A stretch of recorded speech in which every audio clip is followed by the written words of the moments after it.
একদম যিটো বিচাৰিছিলোঁ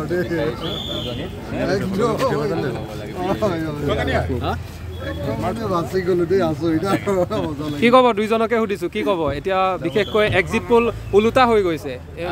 আমি আশা কৰিছিলোঁ যেনেধৰণে ৰাইজে বিজেপিক প্ৰত্যাখ্যান কৰিবই লাগে কাৰণ বিজেপিয়ে ৰাইজৰ মতৰ বিৰুদ্ধে কাম কৰি আছে নিজৰ স্বাৰ্থ পূৰাবলৈ বিচাৰি আছিল আৰু আজিৰ ফলাফলে আমাক যি ইংগিত দিছে সেই ইংগিততে আমি আগবাঢ়ি আছোঁ উজনিত ৰাইজে কংগ্ৰেছক আঁকোৱালি লৈছে আৰু বিৰোধী পক্ষক আঁকোৱালি লৈছে বিজেপিৰ বিৰুদ্ধে আমাৰ যি অসমীয়া মানুহৰ মনোভাৱ এই মনোভাৱ বিজেপিৰ পক্ষত নাই এই কথা আজি প্ৰমাণ হ'ব অখিল ডাঙৰীয়া কি ক'ব মই প্ৰথমতে দেৱপদাক আমাৰ আটাইতকৈ ছিনিয়ৰ MLA আৰু আটাইতকৈ ছিনিয়ৰ আমাৰ গোটেই যোৰহাট লোকসভা সমষ্টিৰ ছিনিয়ৰ মানে আমাৰ পলিটিচিয়ান ৰাজনীতিক দেৱপদাক প্ৰথমতে অভিনন্দন জনাইছোঁ আমি সকলো দেৱপদাৰ সমষ্টিটো আগবাঢ়ি আছে আমাৰ শিৱসাগৰ সমষ্টিটো আগবাঢ়ি আছে আমাৰ তিতাবৰ সমষ্টিটো আগবাঢ়ি আছে আমি তিনিজন MLA আছিলোঁ আমাৰ তিনিজনৰ ঠাইতে আগবাঢ়ি আছে আৰু আমি খুব ভাল ভোটতে জিকিম যেন অনুমান হৈছে আৰু যিবিলাক এক্সিট পোল ওলাইছিলে সেই এক্সিট পোলবিলাক ভুল বুলি প্ৰমাণিত হৈছে আৰু বিশেষভাৱে অসমৰ খিলঞ্জীয়া ৰাইজে অসমৰ শিক্ষিত ৰাইজে অসমৰ য়ং জেনেৰেশ্যনে আমাক সাংঘাতিক ধৰণে আঁকোৱালি লৈছে বিৰোধী ঐক্যমঞ্চক আৰু বিজেপিয়ে যি ধৰণৰ অপপ্ৰচাৰ চলাই আছিলে সেইটোৰ বিৰুদ্ধে মানুহে ভোট দিছে সৰ্বভাৰততো আপুনি এটা ডাঙৰ ৰেকৰ্ডটো হ'ল যে নৰেন্দ্ৰ মোদী যাক লৈ তেওঁলোকে গোটেই ঢৌটো তুলি থাকে নৰেন্দ্ৰ মোদী যেতিয়া দুটা ৰাউণ্ডলৈকে যেতিয়া আপোনাৰ পিছুৱাইছে সেইটোৱে প্ৰমাণ কৰিছে যে এবাৰ নৰেন্দ্ৰ মোদীৰ ঢৌ নহয় নৰেন্দ্ৰ মোদীৰ বিৰোধী ঢৌ এবাৰ দেশত আছে আৰু সমগ্ৰ দেশত যি ধৰণে এতিয়া আমি আগবাঢ়ি গৈ আছোঁ আশা কৰিছোঁ যে NDAৰ চৰকাৰ নহ'ব আমাৰ ইণ্ডিয়াৰ চৰকাৰ হ'ব আৰু আমি দেশত গণতন্ত্ৰ ৰক্ষা কৰিব পাৰিম ঠিক আছে প্ৰথমতে দেৱপদাক আমাৰ আটাইতকৈ ছিনিয়ৰ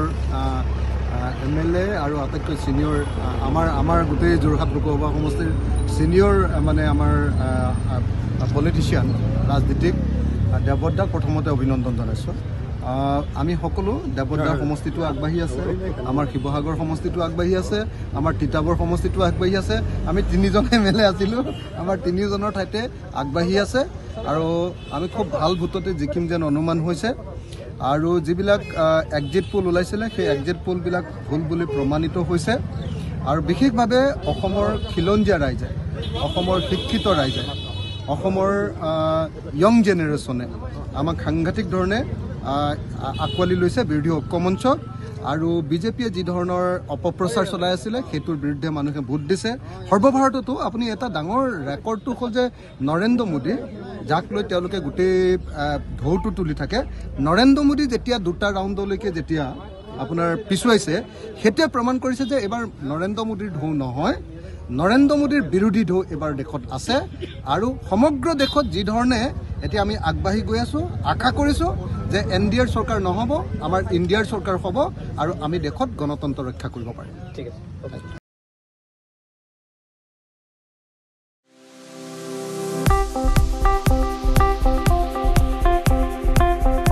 আপোনাৰ ঘৰখন আৰু অফিচ চালে চকুৰুৱাকৈ সজাওক